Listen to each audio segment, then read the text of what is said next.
আজকে কি বানিয়েছো? ডিম ফ্রাই ফেভার কি দেবো? ওই তো বাঁধাকপি পরোটা। আচ্ছা কি দেবে দুপুরে খেতে? কিছু স্পেশাল কিছু আছে তো? এছাড়া বালা দুপুরে আবার কি? ফুলকপি ডালনা, ওই ফুলকপি ডালনাটা আর বিশ পোলাও আর হচ্ছে ধনে পাতা চাটনি। আবার এখন আবার কি আনলে? সোনা গুলোটা মিষ্টি খেয়ে দেয় সেই খেতে। সোনা কড়াইশুঁড়িটা খেয়ে নে সেই মিষ্টি।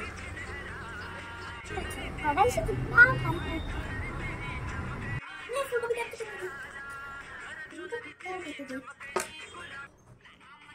এই নে মুলার পরোটা।